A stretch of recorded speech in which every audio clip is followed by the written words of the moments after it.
আচলতে মই যে যিমানবিলাক ধৰি আছিলোঁ মই কৈছোঁ যে ইয়াৰ আগতে প্ৰিলিমিনাৰী যিটো এনকুৱাৰী ৰিপৰ্ট দিছিলে, ইনভেষ্টিগেশ্যন ৰিপৰ্ট দিছিলে, তাত ছিংগাপুৰ পুলিচে কৈছিলে, SPF কৈছিলে, ছিংগাপুৰ পুলিচ ফ'ৰ্চে কৈছিলে যে there is no' foul play in Zubeen Garg death, এই বুলি কৈছিলে। মই সেইটোকে কৈছিলোঁ যে য'ত ছিংগাপুৰ পুলিচে কৈ আছে যে জুবিন গাৰ্গৰ মৃত্যুৰ ক্ষেত্ৰত একো হোৱা নাই, সেই ক্ষেত্ৰত অসম চৰকাৰে কৈ আছে যে ছিংগাপুৰ পুলিচৰ পোৱা তথ্যৰ ওপৰত ভিত্তি কৰি তেওঁলোকে এওঁলোকক ফাঁচি দিব। কৈ আছে নে নাই আপোনালোকে নিশ্চয় খবৰ পাইছে। মই কৈ আছো যে ছিংগাপুৰ পুলিচৰ ওপৰত ভৰসা নকৰিব, আপোনালোকে নিজে তদন্ত কৰিবলৈ যাওক। এওঁলোকে কৈ আছে, হিমন্ত বিশ্ব শৰ্মাই কৈ আছে যে নহয়, আমাৰ ভাৰত চৰকাৰৰ লগত ছিংগাপুৰ চৰকাৰৰ বুজাবুজিৰ চুক্তি আছে, MLAT আছে, সেই MLATৰ জৰিয়তে অহা তথ্য ভিত্তিত আমি হত্যাকাৰীসকলক ফাঁচি দিম। মই কৈছো যে ছিংগাপুৰ পুলিচে there is no' foul play বুলি কৈ দিছে, ইন জুবিন গাৰ্গ ডেথ বুলি কৈছে।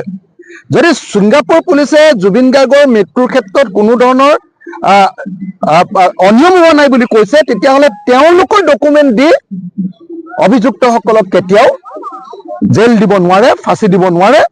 গতিকে আমাৰ পিনৰ পৰা প্লেচ অফ অকাৰেঞ্চ য'ত ঘটনা ঘটিছে তালৈ তদন্ত কৰিবলৈ যাবলৈ কৈছিলোঁ, তাৰ পৰা সাক্ষ্য প্ৰমাণ আনিবলৈ কৈছিলোঁ, তাৰ পৰা ডকুমেণ্ট আনিবলৈ কৈছিলোঁ, আৰু তাত ক্ৰাইম চিনৰ কি কৰিবলৈ কৈছিলোঁ, ৰিক্ৰিয়েশ্যন কৰিবৰ কাৰণে মই চৰকাৰক অনুৰোধ কৰিছিলোঁ, আৰু লগতে কৈছিলোঁ যে ক্ৰাইম চিনৰ ৰিক্ৰিয়েশ্যনে নহয়, স্কেচ মেপ আঁকিব লাগে।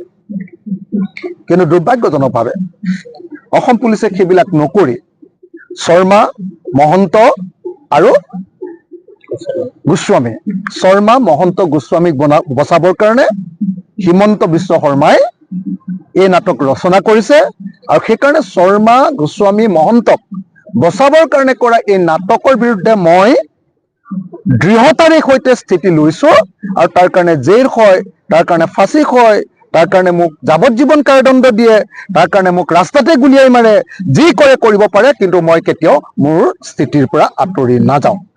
আজিৰ দিনটোতো যদি ঐক্যবদ্ধ বিৰোধীয়ে জুবিন গাৰ্গৰ মৃত্যুৰ কেছটো আগুৱাই লৈ যায়, ইয়াক গণ আন্দোলনৰ পৰ্যায়লৈ আগবঢ়াই লৈ যাব পাৰে, তেতিয়াহ'লে এই চৰকাৰে প্ৰকৃত অৰ্থত ন্যায় দিবলৈ বাধ্য হ'ব।